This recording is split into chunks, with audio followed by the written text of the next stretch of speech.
Welcome to Prepare to Win, where we give you drive time tips on how to live and sell with excellence. In this podcast today, we're going to review conquering negotiation, gaining the upper hand in negotiations, and really learning how to create win-win scenarios that benefit you and your customers. Right? This is a topic I think every salesperson wants to know, right? They're always talking, how do I close better? In fact, the easiest way to sell training is tell people, I've got the silver bullet you need to close more deals, right?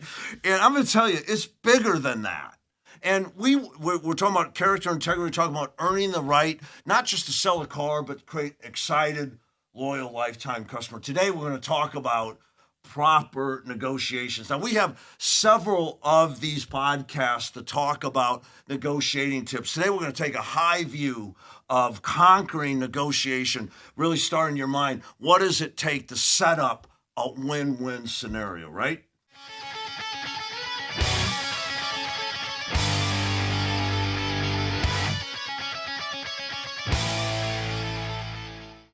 We talked about this podcast, it's just about selling cars. Heck no. No, it's about winning more often. And when you need a proven game plan, right? We're going to do that today for Conquer. Here's a proven game plan. But you also need to practice, develop your skill set, and then you have to play with passion, right? You play with excellence, not perfection. The better you practice, the better you play, the more that you win.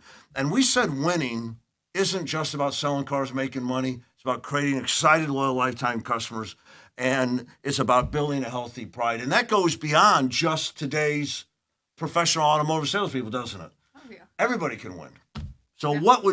tell them what winning is. If they missed our first podcast, if you're out there and you're joining us and you may not be full-time employed in selling cars, but you're still a salesman, selling is just to persuade others of the benefits of something. Mm-hmm. Moms, you're persuading your kids all the time, maybe even your husband. And most of us are in the business of persuading others to do what we want them to do, not manipulating, properly communicating, right? The benefits of doing something. And so if you're joining us, what would a win like for somebody who's not in the car business? Well, I think winning really is, we go back to that joy, peace, and satisfaction, right? What does it look like to feel like I can go home at the end of the day and feel like that whatever I've done it well, my full capacity, right? I worked with my whole heart, my whole might. I can lay my head on the pillow and think, I'm proud of the work that I've done today. I have the confidence going into tomorrow that I know what a good job looks like. And that's what a win is for me. Isn't it awesome? So we also say better today than yesterday. So when we talk about winning, what you said, that healthy pride, that self-respect, we're not talking about perfection. Oh, no. Because all of us, right, we rise and fall. All of us make mistakes. And I don't know why I keep making some of the same mistakes.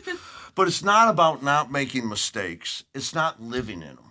Mm-hmm. It's about learning from our mistakes and becoming better today than yesterday.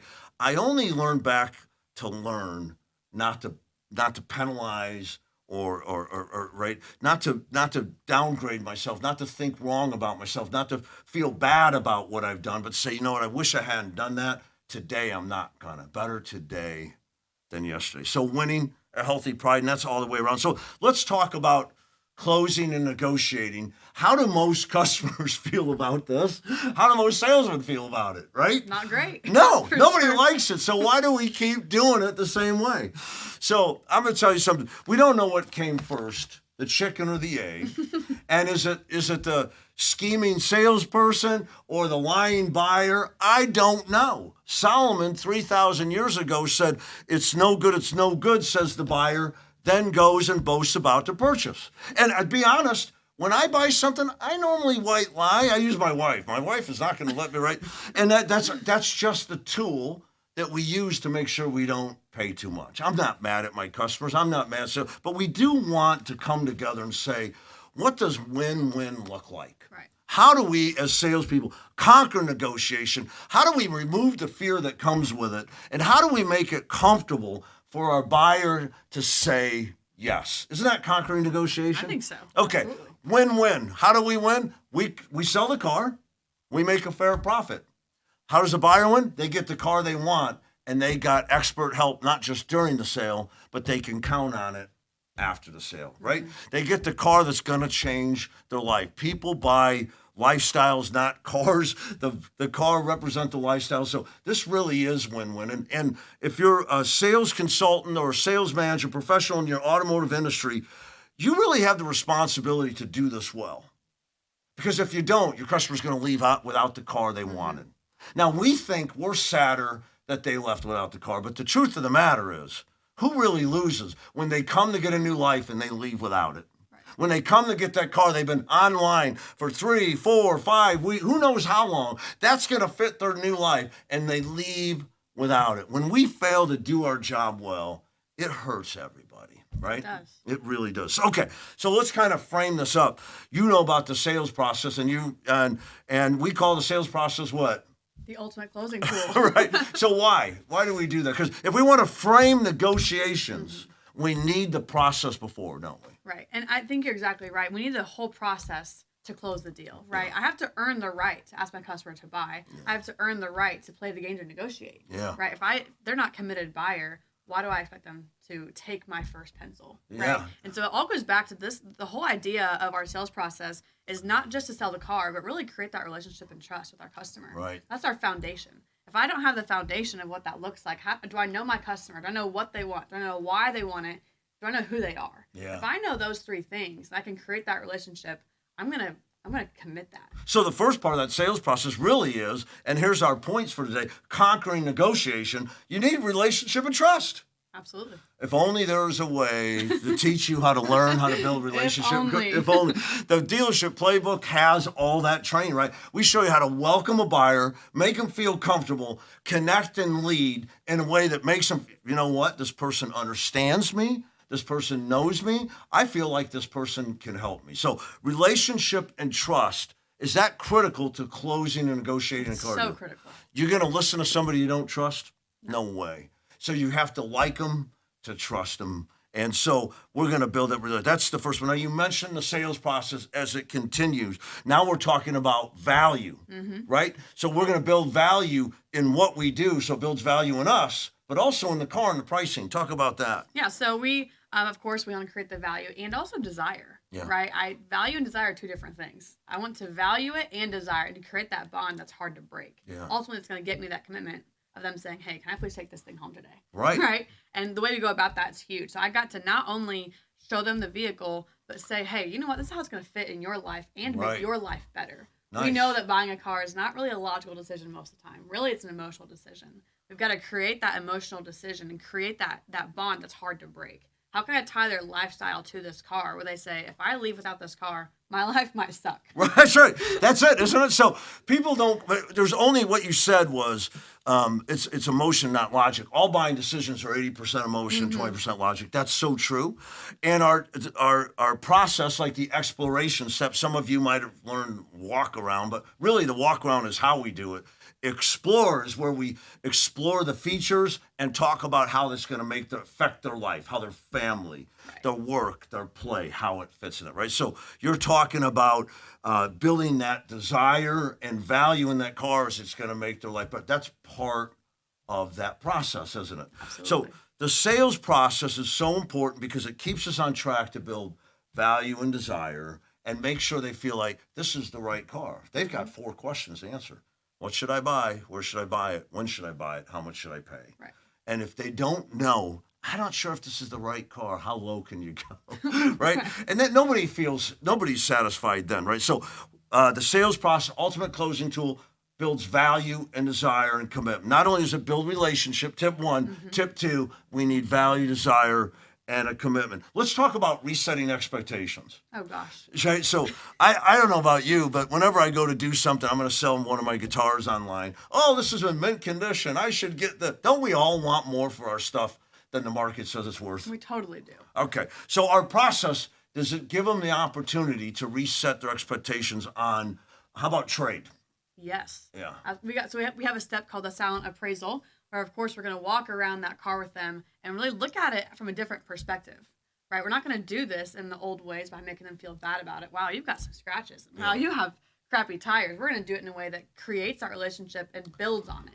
Makes them feel great about what they're trading in, which again goes back to creating that foundation, right? That relationship and that trust, helping us move forward. Help them devalue the trade, not us. Right. So we keep that. We're gonna be we're going to facilitate them devaluing it, but not, and so that's so different than typical salesmen, right? I'd give you more if your car wasn't crap. I mean, that's kind of sales training that we see online. And then there's resetting their expectation on price, because the pricing model has changed.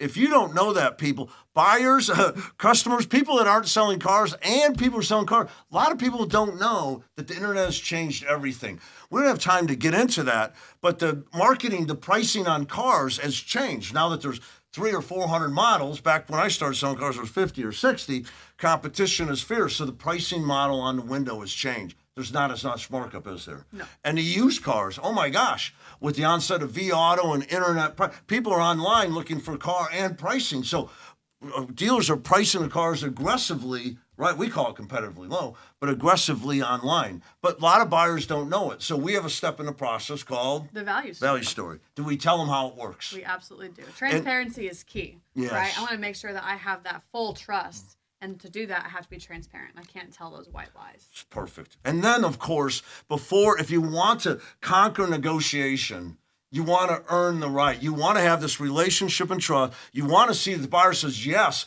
I like this car. It's a good buy. And they're like, yeah, maybe I was a little high on my trade. And boy, I didn't know that it was this much car for the money. The value story, resetting expectations. Number 4, if you want to conquer negotiations, you need a commitment. Because if the buyer says, I don't know if I want it, how low can you go? That's not actually negotiating. That's quoting. Negotiating requires a committed seller, committed buyer. How about this? I don't know if I want to sell it, but how much would you pay me for it? See, you can't go anywhere with that. There's no win. And the opposite is true. I don't know if I'm buying, but what would you do? Most salesmen are afraid to ask people to buy. I don't understand.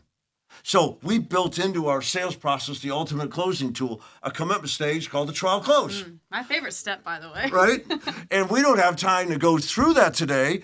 Today, we want to let you know that to conquer negotiation, you need a way to have your buyer say, I'm buying this car. What are my options? Right. What's it going to cost me? Versus, yeah, let's see how low you can go, and then I'll tell you.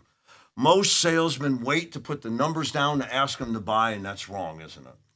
Yeah. So we want to get a commitment. And basically, isn't that good for the customer? I think so. Before we go on and finalize the numbers, Grace, let's make sure we have the right car. Let's talk about it. What did you think about it, right? And we want to check, does it have the equipment, and does it perform the way they want, right? Are they comfortable driving it? All those things make check marks for our buyers to say, I want this car. And if they commit to themselves, they're buying it. Are we set up for a comfortable close? Absolutely. Absolutely. It's very important. The number 5. This is a big one for us. By the way, building value, there's so many other steps like the dealership tour we can't get into in the short podcast, but we want to give you drive time tips. And for some of you people that have been on our dealership playbook and you've been training with us, these are reminders.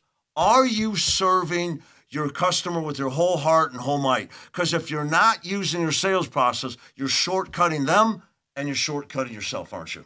Okay, yes. So let's get down to transparency. You want win-win. How do you do that without transparency? That's a great question. I don't know how you do it without transparency. Oh, my gosh. So in the old days, and I'm going back to when I started selling cars, it's the old days, the 80s. You're dating yourself. Yeah, isn't that terrible? So there was all these trick techniques. One we called the Foursquare. Give them the high down payment and high payment and low trade and term and peel them off the ceiling, then get an offer. That was the point. You know what? Doesn't that create a lot of ill will? Yeah, absolutely. That was the game. I think the internet has made selling cars so much simpler. Buyers can go and get so much information, and I can treat them with respect that they have information. And by the way, doesn't everything cost? Yes. Can you get cheaper coffee than Starbucks? You can. And yet you can't even, I can't get in line here and get one and get to work on time. It's backed up all the time.